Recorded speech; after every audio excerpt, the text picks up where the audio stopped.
Vous avez sûrement vu passer sur les réseaux ces images d'enfants, de grands-parents, d'agriculteurs, pleines de bons sentiments, de naïveté et très souvent de nostalgie. En réalité, ces images sont des fakes générées par IA et c'est généralement assez visible, voire carrément évident. Et pourtant, on les voit se multiplier encore et encore sur les réseaux. Mais à quoi elles servent en fait? Je vous explique. Ces images donc appellent à l'émotion, au partage, à la réaction et aux commentaires. Que ce soit par nostalgie, par colère ou par tendresse, tout est fait pour que ces images fassent réagir et deviennent virales, forcément. Mais virales dans un certain type de communauté, la communauté des boomers, autrement appelés les vieux. Et oui, même si aujourd'hui la plupart des gens seraient capables de distinguer ces photos fake de la réalité, il y a des gens plus âgés et plus perdus qui n'en sont pas capables et ce sont des cibles. Ces fausses images, donc, on appelle ça des boomer traps, des pièges à boomers. Comment ça marche? En gros, les arnaqueurs vont créer des pages sur les réseaux sociaux, du genre belles histoires ou recettes de grand-mère, un truc assez niais et assez simple, et vont inventer des histoires de toutes pièces pour les illustrer par IA. Le point commun de ces publications, c'est de vouloir jouer sur les sentiments des internautes afin de générer de l'engagement. Tout ce qui est émotionnel génère plus de réactions impulsives et spontanées que toutes les publications qui sont plus réfléchies. Donc si vous voulez récupérer des clics spontanés, il vaut mieux jouer sur les émotions. Mais alors c'est quoi le problème en soi? De créer des publications fausses et putaclic, comme on dit, pour attirer de l'engagement sur des pages. Tout le monde le fait, non?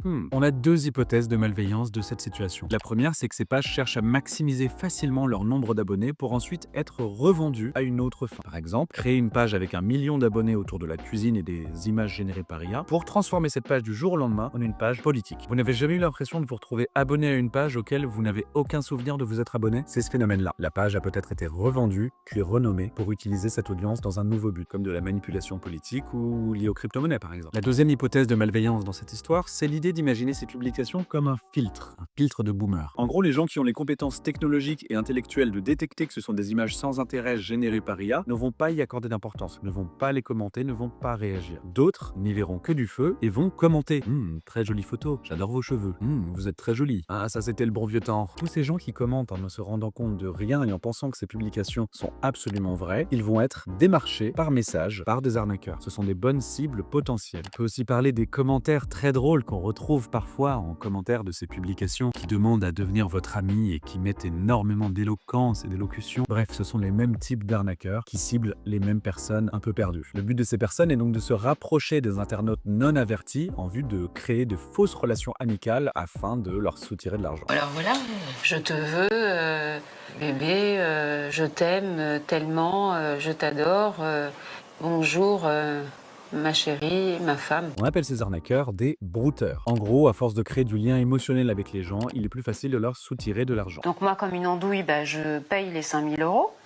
À chaque fois que j'arrivais dans des doutes, il arrivait à m'enlever mes doutes. On appelle ça une escroquerie sentimentale. Je déconne pas, ça existe. Ça existe depuis bien longtemps, mais pourquoi ça explose en ce moment? Vous l'avez compris, l'IA. C'est beaucoup plus facile de générer une fausse image maintenant grâce à tous les outils de génération. Entre payer un humain graphiste et utiliser une IA pour ce genre de travail, il n'y a pas photo, c'est 1000 fois plus rentable d'utiliser une IA. Et j'arrive à l'un des points les plus importants de la vidéo et de notre époque en général, ça n'est pas illégal de faire ça. Il faut simplement apprendre à être vigilant, très vigilant. On a une explosion du fake et du deepfake partout sur les réseaux en ce moment et ça n'est que le début. La réalité, c'est que c'est vous, oui, toi là, qui vous éduquez sur le sujet, devez éduquer vos grands-parents, vos aînés, vos parents même parfois, sur le sujet. Ils ne regarderont pas ces vidéos éducatives. Ou alors tu l'envoies sur le WhatsApp familial en leur disant « Hey, il est génial ce mec, j'adore ce qu'il fait ». Moi aussi, je veux de l'engagement et des gens qui me disent que mes vidéos sont bien. Bref, l'arnaque sentimentale, c'est un sujet qui existe depuis très longtemps. Il a juste pris des proportions industrielles maintenant avec l'arrivée de l'IA générative, mais j'ai pas l'impression de vous apprendre que ça existe chez les humains. En revanche, le sujet de la vigilance extrême à propos des fakes est un sujet plus important encore pour moi et qui va devenir de plus en plus central, indispensable dans nos vies. Il va être impossible de dissocier des images générées par IA de la réalité d'ici à peine quelques mois, quelques années peut-être. Le monde bouge hyper vite et si tu veux pas rester sur la touche, tu t'abonnes. Allez, c'est tout.